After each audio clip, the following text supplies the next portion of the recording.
किसी को भी अपनी ज़िंदगी में आप अपनी तरफ से यही कोशिश करिए कि आप किसी को अपमानित ना करें, क्योंकि जिस व्यक्ति को आप अपमानित कर रहे हैं आपको पता नहीं है कि वह क्या है।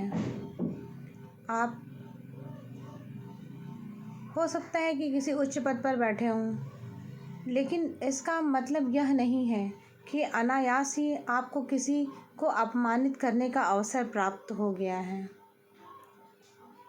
जब आप अपने आप को उस व्यक्ति की स्थिति या परिस्थिति में रख कर देखेंगे, तब आपको यह पता चलेगा कि मैं उस समय गलत था और मैंने उसके साथ दुर्व्यवहार किया।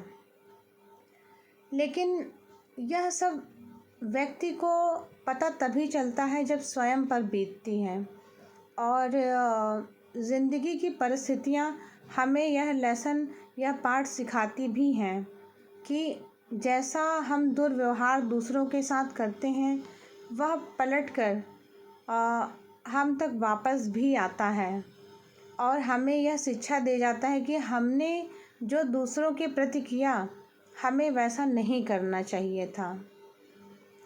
हो सकता है कि जिस व्यक्ति को आप निम्नतर आंक रहे हों और उसको इस लेवल तक रख कर देख रहे हों और स्वयं को इस लेवल तक, लेकिन आपको इस बात का ज़रा भी भान नहीं है कि जिस व्यक्ति को आप यहाँ से खड़े होकर देख रहे हैं वह व्यक्ति उस लेवल तक बहुत पहले ही पहुँच चुका है।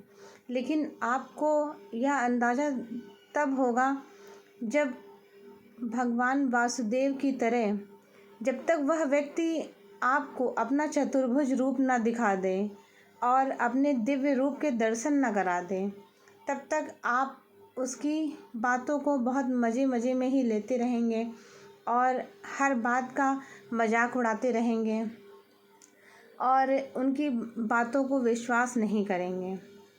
तो जैसा कि हम जानते हैं कि हर व्यक्ति के रूप के अंदर परमात्मा स्वयं ही विराजमान है। वह कब अपने रूप को प्रकट कर देंगे ये कोई नहीं जानता। कब उसके अपमान का बदला लेने वह स्वयं ही आकर खड़े हो जाएंगे और अपना विराट रूप या चतुर्भुज रूप प्रकट कर देंगे और आप उस चकाचौंध से अपनी आंखें ही बंद कर लेंगे। तो हमें यह हमेशा स्मरण रखना चाहिए कि ईश्वर सभी मनुष्यों के अंदर विद्यमान है, कोई छोटा या बड़ा नहीं है। हो सकता है कि वह व्यक्ति अपनी विनम्रता के कारण अपने डाउन टू अर्थ जो उसका स्वभाव है उसके कारण वह आपको कुछ भी दिखाना नहीं चाहता, वह कुछ भी बताना नहीं चाहता। वह अपनी काबिलियतों का या अपने इस झूठे संसार में जो गुण या वैभव या संपन्नता हमने जो भी हासिल की है उसका दिखावा रखने में वह व्यक्ति विश्वास नहीं करता।